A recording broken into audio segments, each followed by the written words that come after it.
अस्सलाम वालेकुम नाज़रीन, प्रोग्राम आवाम तक में मैं हूं आपका मेज़बान अदनान यूसुफ जब्बा। नाज़रीन, आज मैं मौजूद हूं शेरगढ़ के नवाब में वाक़या 1AL के एक बहुत बड़े गांव 25 1AL में, जो कि ना सिर्फ 1AL का आबादी के लिहाज से और रकबे के लिहाज से एक बड़ा गांव है, बल्कि उसके साथ साथ तहसील रिनाला का भी एक ज़्यादा आबादी वाला और बहुत बड़ा ये गाँव समझा जाता है। अगर इस गाँव की बात करते हैं तो इस गाँव में तरक्याती मंसूबों के नाम पे कोई चीज़ जो है गुज़श्ता 3 हुकूमती अदवार में कोई भी तरक्याती मंसूबा यहाँ पे नहीं आया। 3 अदवार में माज कुछ चंद 100 फीट यहाँ पे सोलिंग दिया गया और उसके साथ साथ अगर बात करते हैं तो इस गांव में निकासी आब का कोई प्रॉपर इंतज़ाम नहीं है। प्रॉपर इंतज़ाम ना होने की वजह से गलियों और बाज़ारों में गंदा जो सीवरेज ज़दा पानी है वो खड़ा, और उसके साथ साथ जब बारिश आती है तो इस गांव का जो ज़मीनी राबता है दीगर आबादियों के साथ और शेरगढ़, हबीबाबाद और अख्तराबाद के साथ वो मुकम्मल तौर पे कट जाता है।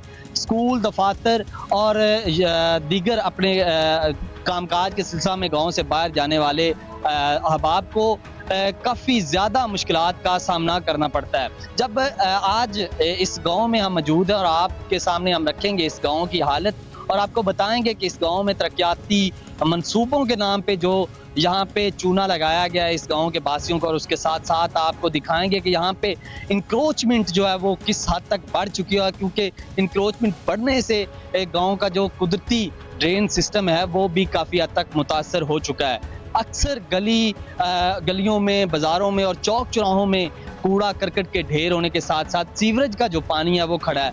गांव की 100% सड़कें, गलियां और बाजार जो हैं वो कच्चे हैं।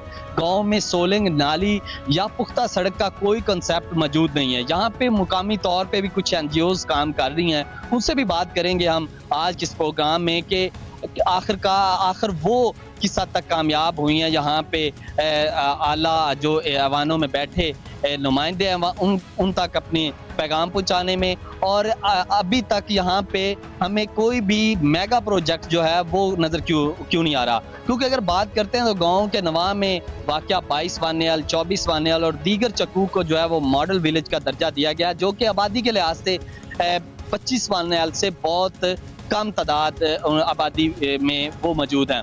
लेकिन यहाँ पे सुतेली माँ जैसा सलूक आखिर इस गांव के साथ क्यों किया जा रहा है, इस प्रोग्राम में हम आपके सामने रखते हैं इस गांव की असल हालत। बिल्कुल नाज़रीन, इस वक्त मेरे साथ 25 1AL के एक नौजवान स्टूडेंट मौजूद हैं, उनसे जानने की कोशिश करेंगे यहाँ पे नौजवान को तरक्याती मंसूबों को लेके, और यहाँ पे ज़्यादा पानी खड़ा है गलियों बाज़ारों में और गलियाँ कच्ची हैं और तरक्याती मंसूबे नहीं हैं, इनसे नौजवानों को कौन कौन सी मुश्किलात का सामना है।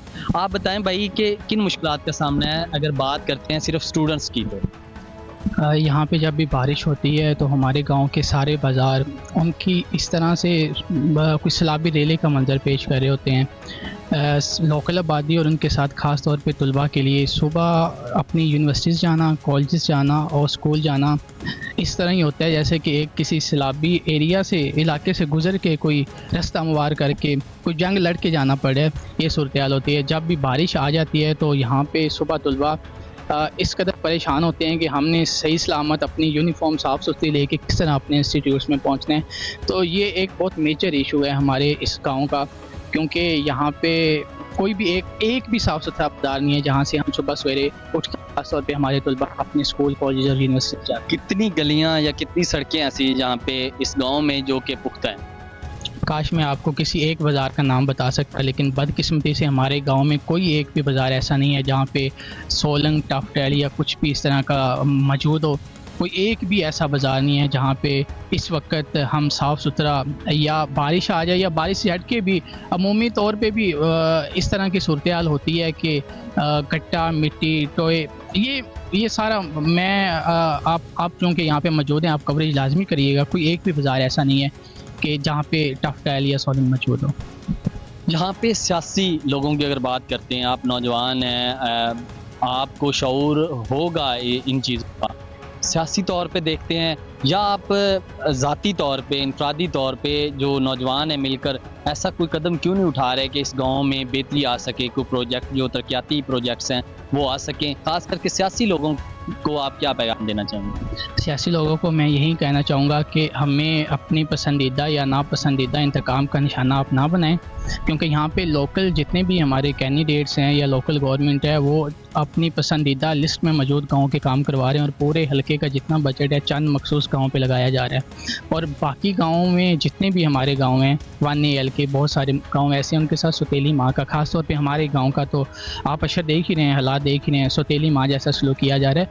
तो जो इलाके के कैंडिडेट या लोकल गवर्नमेंट होती है वो वहाँ पे मौजूद हर एक की नुमाइंदा होती है, ना कि अपनी पसंदीदा या नापसंदीदा लोगों को इंतकाम का निशाना बनाती है। तो यहाँ के मौजूदा जितने भी लोकल गवर्नमेंट के लोग हैं, अफसरान हैं, उनसे मैं यही दरख्वास्त करूँगा कि हमारे गाँव में काम करवाया जाए, ताकि हम भी अपनी रोज़मर्रा की ज़िंदगी में खुशहाल हो सकें और हम भी अपने गाँव में बेहतरी देख सकें। बिल्कुल नाज़रीन, एक नौजवान के तासरात आपने जाने कि उनका यही कहना है कि गांव के साथ 25 1AL के साथ सौतेली माँ जैसा सलूक जो है वो बहुत लंबे अरसे से रवा रखा जा रहा है। और गांव में कोई एक सड़क, बिल्कुल जी ये अलमिया इस गांव का कोई एक सड़क ऐसी नहीं है जो पुख्ता हो, कोई एक गली ऐसी नहीं है जहाँ पे सोलंग लगा हो, कोई एक चौक या चौराहा ऐसा नहीं है जो कि जहाँ पे सफाई के प्रॉपर इंतजामात किए गए हैं। नाज़रीन, इस वक्त मेरे साथ एक और नौजवान मौजूद है, उनसे जानते हैं भाई आपको इस गांव में 25 1AL में रहते हुए कौन कौन सी मुश्किलात का सामना करना पड़ा? जी अस्सलाम वालेकुम भाईजान, एक मुश्किलात दोनों केड़ी मुश्किलात दसिए। जगह जगह ते गंदगी दे ढेर, खस्ता हाली, बाजार कच्चे, सीवरेज वगैरह जिहड़ा है ना हुकूमत ने सानू दिता है माशाअल्लाह वो भी बंद है। जदों भी बारिश आंदी साडे पिंड च एक सैलाब दा मंजर हुंदा है, जनाजगाह तक साडा बल्कि पानी साडा जांदा ही कब्रिस्तान नूं है। ते मेरी जिहड़ी है अपील है मरियम नवाज साहिबा और जिन्ने भी इदारे ने सरकारी के साडे ते रहम कीता जावे। तुसी वेख सकदे हो, तुसी चल फिर के वेखो तो साडे पिंड दा बहुत ही खस्ता हाल है, बहुत ही खस्ता हाल है। साडे नौजवान जिहड़े पढ़दे ने उन्हां नूं बड़ी मुश्किलात है, बच्चियां स्कूल जांदियां ने वेख्या है ते उन्हां दा भी बड़ा खस्ता हाल है, जावन वास्ते बड़ा जलील होंदियां ने। ते तुसी वेख सकदे हो ये हुकूमत की साडे पिंड च असीं उन्हूं वोट दिता है, तकरीबन असीं दो पार्टियां नूं वोट दिता है। साडे पिंड दो धड़े ने जी, एक तरीक इंसाफ दा और एक मुस्लिम लीग नून दा। वोट बिल्कुल दिता है, ठीक है, नहीं हुकूमत PTA दी बन, लेकिन जदों बनी है जी इन्हां दी नून लीग दी, इन्हां दा हक बनदा है साडे ते रहम करन। और जिहड़ा है खास करके जिहड़ी साडी यूनियन कौंसल है इहदे ते जनाब साडे पिंड दे एक मॉडल यूनियन कौंसल बनी है, उनका भी सानू कोई फायदा नहीं होया, ना कुनाली सोलंग वगैरह कुछ नहीं मिला। सफाई तुसी वेख सकदे साडे पिंड विच जिहड़ा सुथरा पंजाब उन्हां एक स्कीम कड्डी है माशाअल्लाह। असीं यूनियन कौंसल वाले पिंड मेन यूनियन कौंसल सा मॉडल साडे पिंड दे विच ते साडी जिहड़ा है जगह जगह ते गंदगी दे ढेर, कोई सफाई नहीं, कोई कुछ नहीं। मॉडल कौंसल ਜਿਹੜੀ ਬਣੀ ਹੈ ਉਹ ਤੇ ਸਿਰਫ ਇਮਾਰਤ ਦੀ ਹੱਦ ਤੱਕ ਹੈ ਨਾ। ਤੁਸੀਂ ਵਜ਼ੀਰ ਆਲਾ ਪੰਜਾਬ ਤੋਂ ਅਪੀਲ ਕਰ ਰਹੇ ਜੇ ਤੁਹਾਨੂੰ ਉਮੀਦ ਹੈ ਕਿ ਉਹ ਅਗਰ ਨੋਟਿਸ ਲੈਂਦੇ ਨੇ ਪੰਜਾਬ ਗਵਰਨਮੈਂਟ ਤੇ ਤੁਹਾਡੇ ਪਿੰਡ ਦੀ जी असी तो उन्होंने अगे दरखास्त ही कर सकने हैं। अगू मर्जी वाले ने जी इकतदार च बैठे ने, अगर कर देवन तो उन्होंने मेहरबानी, साडा हक है आवाज़ उठाना, गलबात कहनी, मेहरबानी तुहाडे तवस्सुल नाल उम्मीद करने हैं कि साडा मसला हल हो जाएगा। बिल्कुल जी, नौजवानों का मुतालबा वज़ीर आला पंजाब मोहतरमा मरियम नवाज साहिबा से है कि वो फिल फॉर नोटिस लें और इस गांव की अबतर और खस्ता हाली जो हालत है इस पे नोटिस लेके इस्लाह अहवाल जो है वो फौरी तौर पे किया जाए।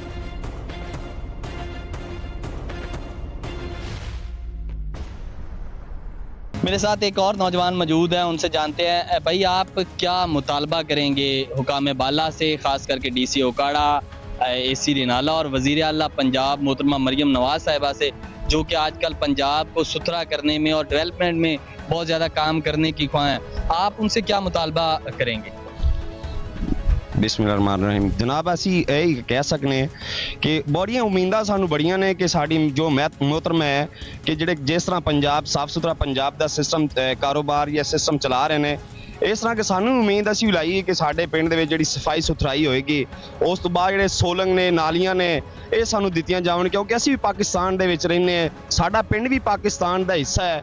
ਤਾਂ ਕਿ ਸਾਨੂੰ ਪਹਿਲੇ ਕਿਸੇ ਜਮਾਤ ਨੇ ਕੋਈ ਸਾਨੂੰ ਨਾ ਕਿਸੇ ਸੋਲੰਗ ਨਾਲੀ ਕੋਈ ਚੀਜ਼ ਨਹੀਂ, ਸਾਡਾ ਕਬਰਸਤਾਨ ਹੈ, ਸਾਡਾ ਪਾਣੀ ਦੀ ਨਿਕਾਸੀ ਨਹੀਂ ਹੈਗੀ। ਜਦੋਂ ਕੋਈ ਬਾਰਿਸ਼ ਆਉਂਦੀ ਤੇ ਸਾਡੀਆਂ ਪਹਿਲੇ ਸਾਨੂੰ ਖਤਰਾ ਇਹ ਹੁੰਦਾ ਕਿ ਸਾਡੇ ਨੌਜਵਾਨ ਸਾਡੇ ਪਿਆਰਿਆਂ ਦੀ ਕਬਰਾਂ ਨੇ ਕਿਹੜੀਆਂ ਪਹਿਲੇ ਢਹਿ ਹੋ ਜਾਂਦੀਆਂ ਨੇ, ਕਿ ਬਜਾਏ ਆਉਂਦੇ ਕਿ ਸਾਨੂੰ ਵੀ ਕੁਛ ਨਾ ਕੁਛ ਸਾਡਾ ਹਿੱਸਾ ਸਾਨੂੰ ਦਿੱਤਾ ਜਾਵੇ, ਕਿਉਂਕਿ ਅਸੀਂ ਵੀ ਪਾਕਿਸਤਾਨ ਦੇ ਰਹਿਣ ਵਾਲੇ ਹਾਂ। ਸਾਡਾ ਮੁਲਕ ਦੇ ਵਿੱਚ ਸਾਡਾ ਵੀ ਕੋਈ ਹਿੱਸਾ ਹੈ। ਇਹ ਪਾਕਿਸਤਾਨ ਦੇ ਵਿੱਚ ਅਸੀਂ ਜਿਹੜਾ ਨਾ ਸਾਡਾ 25 ਚੱਕ ਵੀ ਜਿਹੜਾ ਨਾ ਇਸ ਪਾਕਿਸਤਾਨ ਦਾ ਇੱਕ ਹਿੱਸਾ ਹੈ, ਪਾਕਿਸਤਾਨ ਦੇ ਵਿੱਚ ਆਂਦਾ ਹੈ। ਤੇ ਬਰਾਏ ਮਿਹਰਬਾਨੀ ਕੀਤਾ ਜਾਏ ਕਿ ਜੋ ਸਾਡਾ ਹਿੱਸਾ ਜਾਂ ਸਾਡਾ ਫੰਡ ਹੈ ਉਹ ਸਾਨੂੰ ਦਿੱਤਾ ਜਾਵੇ, ਤਾਂ ਕਿ ਸਾਨੂੰ ਪਹਿਲੇ ਜਮਾਤਾਂ ਜਿੰਨੀਆਂ ਵੀ ਆਈਆਂ ਨੇ ਨਾ ਬਸ ਵਾਅਦੇ ਵਾਇਦੀ ਕਰਦੇ ਰਹੇ ਨੇ, ਲੇਕਿਨ ਸਾਨੂੰ ਕੁਝ ਵੀ ਨਹੀਂ ਦਿੱਤਾ ਗਿਆ। ਤਾਂ ਅਸੀਂ ਬੜੀ ਉਮੀਦ ਕਰਨੇ ਹੈ ਸੀਐਮ ਸਾਹਿਬਤ ਵੀ ਸਾਡੇ ਜਿਹੜਾ ਨਾ ਮੁਲਕ ਵਾਸਤੇ ਕਰ ਰਹੇ ਨੇ ਤੇ ਸਾਡੇ ਪਿੰਡ ਵਾਸਤੇ ਕੁਛ ਨਾ कुछ ਕਰਨਗੇ। बिल्कुल जी, नौजवानों की बहुत ज़्यादा तवक्कात हैं सीएम पंजाब मोहतरमा मरियम नवाज साहिबा से, और उनका यही मुतालबा है कि इस गांव की अबतर सूरत हाल पे फौरी तौर पे नोटिस लिया जाए। इस वक्त मेरे साथ 25 वाने हल के एक रहायशी मौजूद हैं, उनसे जानते हैं कि उन्हें किन मुश्किलात का सामना है। आप बताएं जी, किन मुश्किलात का सामना होता है आपको इस गाँव में रहते हुए, ख़ास करके जब बारिश आ जाए और ये जो कूड़ा करकट नज़र आ रहा है पीछे, इसको लेके आप क्या कहेंगे? हाँ जी, ये कूड़ा करकट आउंदे तो हैं तो चावण, पर वो इत्थे लिया के दूआ पिंड दा भी इत्थे सड़ जांदे ने, इहनूं कोई नहीं लिजा रहे ते ये इत्थे ही दफा हुंदा पिया। अग भी लगी हुई है ते राह भी बड़ा सौड़ा होया जांदा है ते कोई इहनूं चावण वाला बंदा नहीं है। 2-3 कंप्लेनां भी कीतियां ने, कोई असर ही नहीं हुंदा पिया। ये मेहरबानी करो भी बल्दी वालियां नूं आखो भी साडा कूड़ा करकट चावण रह गई। पिंड दी गल, पिंड च जदों बारिश हुंदी है उदों सानूं घर नूं जावण वास्ते राह नहीं आंदा, आई समझ। असीं घर जाते ही बारिश होंदी है तो चिक्कड़ ही चिक्कड़ होंदा है, कोई टफ टैल नहीं, कोई लाने नहीं, कोई देने नहीं। मेहरबानी वड्डे अफसरां अगे भी साडे पिंड दा कोई ख्याल किया जाए तो ये मेहरबानी करो ते साडा जिहड़ा ना कोई टफ टैल लग जाए, कोई सोलंग लग जाए, कोई जो भी है सिस्टम बनता बना देवन जी। किसी साइड से कोई सड़क आती भी है, मतलब अंदर गांव कोई सोलंग नाली को मौजूद है कोई चीज? नहीं, कोई नहीं जी, परली साइड तो है सी, पर बाहर ही है, अंदर पिंड दे विच नहीं है। सिर्फ पिंड दे विच तो सिर्फ खड्डे ते राह ही खराब है, और गल कोई भी नहीं। बिल्कुल नाज़रीन, इनका भी यही कहना है कि गांव में पुख्ता रास्ता ना होने की वजह से शहरियों को शदीद मुश्किलात का सामना करना पड़ता है, ख़ास करके जब बारिश आ जाती है तो इस गांव का वाक़अतन ही ज़मीनी राब्ता जो है दीगर इलाकों के साथ वो बिल्कुल मुनक़ता हो जाता है। वैसे बहुत शुक्रिया आपने टाइम दिया। क्या कहेंगे यहाँ पे तरक्याती मंसूबों की अगर बात करें तो PTI की गवर्नमेंट को ले लें या इससे पहले मुस्लिम लीग नवाज और उससे पहले पीपल्स पार्टी, 3 अदवार की अगर बात करते हैं तो इस गांव में किस हद तक तरक्याती मंसूबे जो हैं वो आए हैं और किस हद तक कामयाब हुए हैं? बिस्मिल्लाहिर्रहमानिर्रहीम, बहुत शुक्रिया जी, आपने हमें वक्त दिया। देखिए जी, हमारे गांव में जब से मुझे होश है तब से 3 टन्योर आए हैं, पीपल्स पार्टी और PTI और उसके बाद मुस्लिम लीग नून। पीपल्स पार्टी में राव कैसर साहब थे, अल्लाह उनको गरीक रहमत करे, वो इस दुनिया फ़ानी से जा चुके हैं। तकरीबन हमारे गांव में कोई 100 फुट के लगभग उन्होंने पुख्ता सोलंग दिया था हमें। उसके बाद जी जुगनू मोहसन साहब हैं, जिन्होंने इससे पिछले टन्योर के अंदर आज़ाद हैसियत से इलेक्शन विन किया था। तकरीबन 200-250 या करीब 300 फुट के करीब हमें पुख्ता सोलंग उन्होंने दिया था। और उसके बाद जी शमशान शाह साहब एक दौर में MNA हुए हैं, करीब कोई 200 फुट के लगभग उन्होंने हमें पुख्ता सोलंग दिया। लेकिन जहाँ जहाँ पे वो सोलंग लगा आज उसका कहीं कोई नामो निशान नहीं है। हमारे गांव के अंदर देखें, चूँकि ये कोई वो प्रॉपर सोसाइटी तो है नहीं, जो भी बंदा मकान बनाता है वो कोशिश करता है दूसरे से खुद 2 फुट मतलब ऊपर लेके जाए, तो मजबूरन फिर उसे अपने जो घर का फ्रंट है उसको भी ऊंचा करना पड़ता है जी। कच्ची मिट्टी डालने के बाद वो बाज़ार और गांव की हालत बिगड़ चुकी है। अच्छा राय साहब, इतना बड़ा गांव है, आपने बात की 3 अदवार में को एक दफ़ा आपको 100 फीट और 2 दफ़ा 200 फीट सोलंग मिला, ये तो आटे में नमक के बराबर है। आखिर गांव के साथ सुतेली माँ जैसा सलूक जो है वो क्यों किया जा रहा है 25 वाने हल के साथ खास कर? देखिए जी, इसकी थोड़ा पीछे जाए ना तो हमारे गांव के ही एक सियासी शख्सियत है, मैं उनका नाम नहीं लूँगा, जब से मैंने होश संभाला है तब से वो इक़्तिदार पे काबिज़ रहे हैं, मतलब वो दौर इक़्तिदार ही उन्होंने देखा है, लेकिन इस गांव के अंदर डेवलपमेंट का काम जो है वो आज तक उन्होंने नहीं करवाया। बाकी गांव में होता रहा है। आप जानते हैं हमारे 25 के साथ ही 24 1L है, तकरीबन 1.5-2 किलोमीटर के फासले पे है। उसे मॉडल विलेज का दर्जा दे दिया गया और उसके अंदर आप डेवलपमेंट जाके देखें तो वो लाहौर की सड़कें और गलियों से मुतशाबे हैं बनिस्बत उसके। अगर हमारे गांव में देखा जाए तो मुझे लगता है कि हम वो जंगल के दौर में रह रहे हैं। अच्छा, गांव में दाखिल होने के लिए और यहाँ से जाने के लिए गांव से बाहर कितनी पुख्ता सड़कें और उनका राबता जो है गांव के साथ वो किस हद तक बहाल है? देखिए जी, गांव के इर्द गिर्द जो एक सड़क है वो भी गांव का वो जो सर्कल सड़क होती है वो नहीं है। ये सिर्फ एक रोड से दूसरे रोड को मिलाती जो गांव के एक तरफ से गुजर के जाती। इसके अलावा हमारे गांव के अंदर कोई दाखिली रास्ता और खारजी रास्ता पुख्ता नहीं है।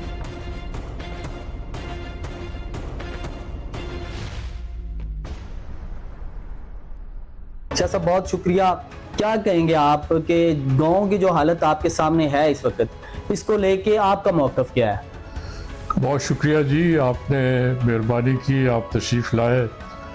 ये 25 1L एक मिसाली गांव हुआ करता था बहुत पहले, और इसकी मिसाल इस वजह से दी जाती थी कि सफाई के लिहाज से, आब निकासी के हिसाब से कभी कोई मुश्किल नहीं आई। बारिशें होती थी, पानी खुद ब खुद निकल जाता था नेचुरल ड्रेन के ज़रिए से।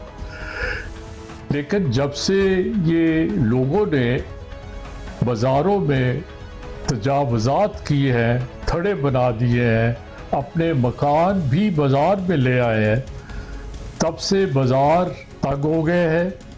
पानी का निकास का कोई सिस्टम ही नहीं रहा। मैंने इस सिलसिले में 2011 में एक अपने तौर पर बतौर नंबरदार के दरख्वास्त गुजार की असिस्टेंट कमिश्नर साहब रेनाला खुर्द को। उसके ऊपर सारी तजवीज़ें मैंने दी कि ये जितना भी थड़े बने हुए हैं बाज़ारों के अंदर, इसकी वजह से लोगों को तकलीफ़ हो रही है। बाज़ार में पानी की रुकावट है, गंद पड़ चुका है। उन्होंने वादा किया उस वक़्त के, जब भी याद है, राणा शकील साहब थे असिस्टेंट कमिश्नर, उन्होंने बाकायदा सर्वे करवाया, तहसीलदार साहब आए, पटवारी आए, निशानदेही हो गई कि ये जो तजावुज़ात हैं इनको गिरा दिया जाएगा। उन्होंने मुझे फ़ोन कर कहा जी आप क्या हेल्प कर सकते हैं? मैंने कहा जी मैं अपना ट्रैक्टर, अपने आदमी, गांव के लोग, आप सब साथ देंगे। तीसरे दिन मुझे, जिस दिन इन्होंने आना था उससे एक दिन पहले मुझे पता चला कि जी वो सारी तजवीज़ ठप होगी। क्या हुआ है कि जी कुछ लोगों ने अप्रोच किया है सियासी तौर पर। अब सियासी तौर पर रोक देना बड़ी ज़्यादती है। एक इंतज़ामी फ़ैसला हो चुका था लेकिन सियासी तौर पर वो रुक गया। उसके बाद मैं हिम्मत नहीं हारा, मैंने जो भी असिस्टेंट कमिश्नर आया है मैंने उनको जाके वो उस दरख्वास्त की कॉपी दी है कि ये देखें लोगों के ऐसी तकालीफ है कि बाज़ार जो सरकारी है वो बंद हो गए। उन्होंने आगे दीवारें बना ली है, अपने मकान बना लिए। हर नंबरदारान की मीटिंग जब होती है उसमें अफसरान होते हैं, मैं हमेशा तकरीर करता हूँ, मैं हमेशा जाके गांव के मसाइल बयान करता हूँ और उनसे गुजारिश करता हूँ कि असिस्टेंट कमिश्नर साहब, तहसीलदार साहब, आप फील्ड में आएँ, आके देखें। जो असल मकसद था ये लोकल गवर्नमेंट या ये जो अफसरान हैं, मसलन नहर का महकमा है, मैंने कभी किसी SDO को देखा नहीं कि वो आए और नहर का आके या हमारे साथ कभी मीटिंग की हो, मैंने कभी शक्ल ही नहीं देखी। ये अलग बात है कि असिस्टेंट कमिश्नर साहब जो भी हो, तहसीलदार, उनसे और भी वास्ता पड़ता रहता है और उनके हमेशा गोश्त गुजार कराया है। जनाब ये तजावुज़ात और नाजायज़ तामीरात ऐसी हुई है कि मैंने पूरी एक लिस्ट दी है। अभी जो हमारी असिस्टेंट कमिश्नर साहब आए उनको मैंने जाके दरख्वास्त दिए फिर कि इसका कुछ करें, लेकिन कोई तवज्जो नहीं। तजावुज़ात की जो बात कर रहे हैं आप, तो वज़ीर आला पंजाब मोहतरमा मरियम नवाज साहिबा बहुत बड़ा इनिशिएटिव ले रही हैं इसको लेके, और बाकायदा पैरा फोर्स के नाम से एक फोर्स जो बनाई गई है, तो उसके लिए उस फोर्स के हवाला से भी अभी तक इधर कोई आपके साथ कोई बतौर नंबरदार रब्ता नहीं किया गया तजावजात को गिराने के लिए और नेचुरल जो ड्रेन सिस्टम था उसको बहाल करने के लिए? हमें एक दफ़ा ये इतला मिली, बाकायदा एक नोटिफिकेशन हमने देखा जो हमारे नेट पर आया, व्हाट्सएप पर आया, उसमें सारे गांव के लिस्ट के नाम मौजूद थे। हमें बड़ी खुशी हुई, हमने बड़ा अप्रिशिएट किया वज़ीर आला साहिबा का बेहतरीन ये इक़दाम है कि वो हर शक के नंबरवार लिखे हुए कि इन शकूक में तजावज़ात हटाई जाएंगी। लेकिन पता नहीं क्या हुआ, फिर वो सारा सिलसिला रुक गया। किसने रोका है, कैसे रोका है, हम उस बारे में कुछ नहीं जानते, ना हमें बताया जाता है कि ये क्यों रुक गया। अच्छा शाह साहब, तजावजात से हटकर अगर बात करते हैं तरक्याती मंसूबों की और तरक्याती कामों की, आपके साथ मुंसलिक गाँव आपके मुल्क का ही है, 24 वाने आबादी के लिहाज से बहुत कम तादाद है। 22 वाने की बात करें तो वो भी आबादी के लिहाज से 25 वाने से बहुत छोटा गाँव है। एक को पीटीआई की गवर्नमेंट में जो है वो मॉडल विलेज करार दे दिया गया और अब दूसरे को मुस्लिम लीग नून की गवर्नमेंट में जो है वो मॉडल विलेज करार दे दिया गया। वानियाल का ये जो बड़ा गांव है, इससे आखिर क्यों मॉडल विलेज के तौर पे नहीं लिया जा रहा, या मॉडल विलेज से हट के जो तरक्याती हिस्सा बनता है इस गाँव का वो क्यों नहीं दिया जा रहा? ये आपकी बात बिल्कुल सही है। इस सिलसिले में भी मैंने जो अफसरान बाला हैं उनसे मुलाकात की है, डिप्टी कमिश्नर साहब को भी अर्ज़ की है कि हमारा गांव आबादी के लिहाज से काफ़ी बड़ा है और बड़ा इम्पोर्टेंट है और ऐसी जगह पर मौजूद है जहाँ पे कई शक वहाँ तक मिलते हैं। 2 बड़ी सड़कें शेरगढ़ से अख्तराबाद हमारे गांव से गुजरी है, शेरगढ़ से वारादाराम हबीबाबाद वो भी हमारे गांव के पास गुजर रही है। तालीम के लिहाज से, मेडिकल फैसिलिटी के लिहाज से, तिब्बी सहूलियात के हिसाब, मैंने बहुत पहले वो भी 2011 में एक दरख्वास्त दी थी डिप्टी कमिश्नर साहब को कि जनाब यहाँ पे एक डिस्पेंसरी खोली जाए। मेरे पास उसकी कॉपी इस वक्त मौजूद है, कोई अमल नहीं हुआ। इसी तरीके से मेरा तल्लुक़ खुद महकमा तालीम से रहा है, मैं 33 साल पढ़ाता रहा हूँ। मुझे तालीम का बड़ी ही ज़रूरत महसूस होती है कि हमारे गांव के लोग पढ़ लिख जाए। हमारा भी आसानी है उनसे बातचीत करना, उस लेवल पे वो बच्चे समझे, बड़े समझे जो तालीम याफ्ता हो। तालीम के लिए जो स्कूल प्राइमरी है उसको मिडल तो करवा लिया, अब हाई करने के लिए कोई नहीं आ रहा।